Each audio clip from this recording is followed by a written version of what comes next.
Hello friends, CKD stock market news channel के अंदर आप सभी का स्वागत करता हूं। देखिए, सेंसेक्स की बात हो या फिर निफ्टी की बात हो, शेयर मार्केट इंडिया के अंदर all time high back to back लगा रहा है। तो इस पार्ट से आपको कुछ सबक भी लेना चाहिए, साथ ही साथ थोड़ा सा कॉशियस भी रहने की ज़रूरत है। बात करता हूँ क्या किस वजह से कॉशियस रहने की ज़रूरत है, तो चलिए वन बाय वन करके बात करते हैं। सबसे पहले सेंसेक्स की अगर मैं बात करूँ यहाँ से, तो फिर सेंसेक्स को देखिए आप 74,248 का इसने अभी तक आज की डेट पे फ्राइडे तक इसने बनाया है। निफ्टी 50 की बात करेंगे तो 22,513। निफ्टी बैंक की बात करेंगे 48,493। अगर आपको चीज़ें समझ में नहीं आ रही कोई बात नहीं, शांति से बस सुनते रहिए। निफ्टी मिड कैप 100 की बात करेंगे तो 50,000 का रिकॉर्ड हाई फिर से निफ्टी मिड कैप ने लगाया है। वहीं निफ्टी स्मॉल कैप की बात करेंगे तो उसने भी बहुत हाई, बहुत ऊपर चल रहा है वो भी। अब देखिए वहीं पर अगर हम गिफ्ट निफ्टी की बात करेंगे, यानी कि ये सिंगापुर से डील होता था, अभी फिलहाल गिफ्ट निफ्टी इंडिया से ही डील होता है। 22,660 फ्राइडे को ये पॉजिटिव चल रहा है। डाउ जोन्स की बात करेंगे 38,920। डाउ जोन्स क्या है? अमेरिका का एक्सचेंज है। जिस तरीके से हमारा निफ्टी 50 और सेंसेक्स है वैसे ही उनके यहाँ चलता है डाउ जोन्स और नेस्डेक। नेस्डेक की बात करेंगे 16,269। अब मैं ऐसा क्यों बोल रहा हूँ कि आपको बहुत ज़्यादा कॉशियस रहने की ज़रूरत है। आपको शेयर मार्केट में एक चीज़ पता होगा, जिस तरीके से शादी में फूफा जी होते हैं, अगर उनको सम्मान ना दो तो वो नाराज़ हो जाते हैं। तो इसी तरीके से यहाँ पर फूफा जी आपके दो हैं, एक है डॉलर इंडेक्स और दूसरा है आपके पास सोना, यानी कि गोल्ड या फिर सिल्वर। तो देखिए जब भी इनका दोनों का अपोजिट रिलेशनशिप है, अगर सोना गिरेगा तो स्टॉक मार्केट ऊपर जाता है, अगर सोना ऊपर जाता है तो स्टॉक मार्केट को गिरना चाहिए। ये एक स्टैंडर्ड था, ये आज से कोई स्टैंडर्ड नहीं बना, पिछले 100 साल से ये स्टैंडर्ड चल रहा है। दोनों में 36 का आंकड़ा चलता रहता है, just like dog and cat. ठीक है। क्रूड ऑयल की बात करेंगे, इतना ज़्यादा ध्यान देने की जरूरत है नहीं, आपको गोल्ड पे ध्यान देने की जरूरत है। 70,646। कई बार लोग, अब जब गोल्ड ऑल टाइम हाई पर है तो लोग सोच रहे हैं गोल्ड में पैसा इन्वेस्ट कर दें। मेरे भाई आप पता नहीं क्यों नहीं समझते हो, इन्वेस्टर का केवल एक माइंडसेट होना चाहिए, जब चीज़ें गिरेंगी तभी हमें खरीदना है, जब चीज़ें सस्ती होंगी तभी हमको खरीदना है। नो डाउट गोल्ड कभी बेकार नहीं होता, लेकिन फर्जी में 6-7 महीने तक आप अपने गोल्ड के पोर्टफोलियो को नेगेटिव देख सकते हैं अगर आपने ऑल टाइम हाई पर खरीद लिया। ठीक है। आपको कब खरीदना चाहिए? अभी आप मेरे 6-7 महीने वाले पहले के वीडियो में जाओगे तो आपको मैंने सोवरेन गोल्ड बॉन्ड के ऊपर वीडियो लाया था। उस समय जिसने खरीदना होगा 5876 रुपये का उस समय सोवरेन गोल्ड बॉन्ड आया था, और आज की डेट पे वो 6800 चल रहा है। करीब करीब 14% का रिटर्न गोल्ड पे मिल चुका है पिछले 6 महीने के अंदर अंदर। तो इस पार्ट से केवल आपको एक चीज़ यहाँ पर शिक्षा लेनी चाहिए कि अभी गोल्ड में इन्वेस्ट ना करें। एटलीस्ट अगर आपको फिजिकल खरीदना ही है, चूंकि शादी बारात भी आ रही, तो फिर आप खरीद लो जाके, कोई दिक्कत है नहीं। फिर भी अगर आपको इन्वेस्ट करना ही है, इन्वेस्टमेंट पर्पज से रखना है गोल्ड को, तो थोड़ा सा वेट कर लो। गोल्ड की चीज़ें यहाँ पे गिरना जब स्टार्ट करेगा उसके बाद शेयर मार्केट वापस से ऊपर चलना स्टार्ट होगा, पर फिलहाल अभी ऐसा नहीं चल रहा है। ठीक है। इसके साथ साथ क्या होगा, गोल्ड के साथ साथ आप देखिएगा यहाँ से डॉलर इंडेक्स को देखो।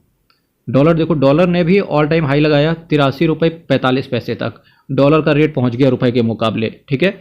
अब यहाँ से क्या हुआ कि अब देखो डॉलर का रेट भी बढ़ रहा है, इसके बाद गोल्ड भी बढ़ता हुआ देखने को मिल रहा है, पर शेयर मार्केट भी ऑल टाइम हाई पे जा रहा है। पहली बार ऐसा हो रहा है, once in a lifetime होता है कि भाई ये सारी चीज़ें एक डायरेक्शन में चले, जबकि ऐसा नहीं होता है। अब क्या है यहाँ से, क्या ये जाएगा ही नहीं? क्या शेयर मार्केट गिरेगा ही नहीं? बिल्कुल।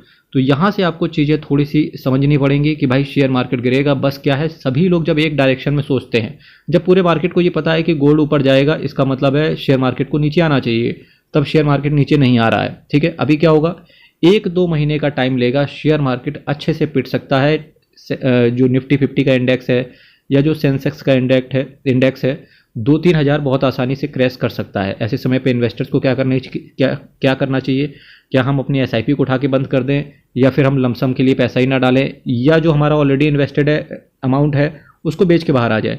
ऐसे वक्त पे सिर्फ आपको इतना करना चाहिए कि आप अपनी एसआईपी को बिल्कुल रोके नहीं। ठीक है। एसआईपी को हर महीने जाने दो, जो इन्वेस्टमेंट है उसको भी आराम से पड़ा रहने दो जितना भी पड़ा है, पर अगर आप फर्दर इन्वेस्टमेंट लेकर के आना चाहते हो तब आपको नहीं आना चाहिए। अगर आपने 18 मार्च के आसपास जो मार्केट गिरा था, अगर वहाँ पर पैसे डाले थे तब कोई दिक्कत वाली बात है नहीं, क्योंकि वहाँ से सारा मार्केट पॉजिटिव हो चुका है। आप किसी भी शेयर को उठा लो, चाहे रेलवे के स्टॉक्स को उठा लो, चाहे एनर्जी के स्टॉक्स को उठा लो, चाहे आप टेक्नोलॉजी के स्टॉक्स को उठा लो, बैंकिंग स्टॉक्स को उठा लो, जो जहाँ था वहाँ वापस आ चुका है। ठीक है।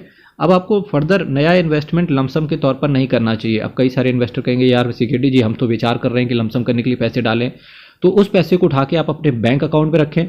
कुछ लोग सोचते हैं यार प्रॉपर्टी बेच के चलो शेयर मार्केट में डालते हैं, या एलआईसी को बेच करके चलो शेयर मार्केट में डालते हैं, या फिक्स डिपॉजिट या रेकरिंग डिपॉजिट को तोड़ करके शेयर मार्केट में पैसा डालते हैं, क्योंकि यहाँ पर पैसा बन रहा है आइदर डायरेक्टली शेयर्स के अंदर या फिर म्यूचुअल फंड के माध्यम से। आपको ऐसा बिल्कुल नहीं करना चाहिए, क्योंकि सारी चीज़ें एक डायरेक्शन में घूम रही हैं।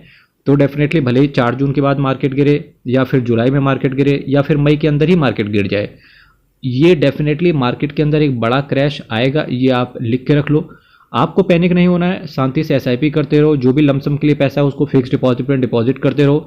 जब शेयर मार्केट में ये जो निफ्टी 50 का आपको इंडेक्स दिख रहा है ना, जिस दिन ये इंडेक्स आपको 5% के आसपास का नीचे गिर जाए या 2% के आसपास का नीचे गिर जाए, उस समय आपके पास जितना भी लमसम के लिए कॉर्पस है उसका 10% इन्वेस्ट कर देना, ठीक है। अब जैसे निफ्टी मिड कैप 100 है, जब ये जो ये इंडेक्स है ये 2-2.5% जिस दिन गिर जाए, उस दिन उठा के जितना भी आपने लमसम के लिए कॉर्पस रखा हुआ है उसका 10% उठा के डिप्लॉय कर देना। तो इस तरीके से अगर आप इन्वेस्ट करेंगे तो साल में 7-8 बार इतना बड़ा बड़ा आपको मौका मिलेगा। जब आपका पोर्टफोलियो 10% से नीचे होगा, करीब करीब हर उस 10% की गिरावट में आप डिप्लॉय कर पाओगे पैसे को। साल में अगर हर गिरावट में आपने 10 बार ही आपको मौका मिला तो यकीन मानना आपका पोर्टफोलियो अदर पोर्टफोलियो के कंपैरिजन में बहुत अच्छा परफॉर्मेंस देगा। तो इस चीज़ को ध्यान रखना। क्या बोला आज मैंने 2 चीज़ें, कि गोल्ड का रेट ऊपर जा रहा है तो उस हिसाब से शेयर मार्केट को गिरना चाहिए था, पर नहीं गिरा, क्योंकि वो गोल्ड हैं फूफा जी, अगर उनको सम्मान नहीं मिला तो आज नहीं तो कल वो चुगली करेंगे। चुगली किस तरीके से करेंगे कि शेयर मार्केट आज नहीं तो 2 महीने बाद शेयर मार्केट में जरूर एक बड़ा क्रैश देखने को मिल सकता है, ठीक है। क्योंकि मार्केट की जो फिलॉसफी है या जो हिस्टोरिकल डेटा है उसको वापस से रिपीट करता ही करता है। कई बार लोगों के अंदर ये भी मिथ है कि भाई कुछ शेयर्स हैं वो बहुत ज़्यादा ओवर वैल्यूड हो चुके हैं। मेरा मानना है कि ओवर वैल्यूएशन अभी हुआ है, सिंपल सी बात है। जैसे जैसे टाइम बीतेगा, जैसे जैसे इन्फ्लेशन 7% के हिसाब से बीतेगा, वही जो चीज़ें आज महंगी लग रही हैं कल वही चीज़ें आपको सस्ती भी लगेंगी। तो इस चीज़ को ध्यान रखें, क्योंकि कभी अगर मैं बात करूँ 16 रुपये चीनी हुआ करती थी, आज 40-45 रुपये, होप्स हो कि इतनी होनी चाहिए, 40-45 रुपये चीनी है। तो क्या है, टाइम के हिसाब से आपको 16 रुपये जब चीनी चल रही थी आज से 10-15 साल पहले, ठीक है, तो उस सीजन में क्या था कि अगर आप वहाँ पर 40 रुपये खरीदते तो आपको लगता है यार ये तो पूरे मार्केट में 16 की चीनी चल रही है, और आज देखो 40 रुपये की मैं खरीद रहा हूँ, और आज वही एक्चुअली 10 साल बाद आप खरीद रहे हो। क्या है, टाइम के हिसाब से इन्फ्लेशन एडजस्ट हो गया। तो वैसे ही जितने भी आपको शेयर्स महंगे लग रहे हैं या म्यूचुअल फंड्स महंगे लग रहे हैं, ये टाइम के हिसाब से करेक्ट हो जाएंगे।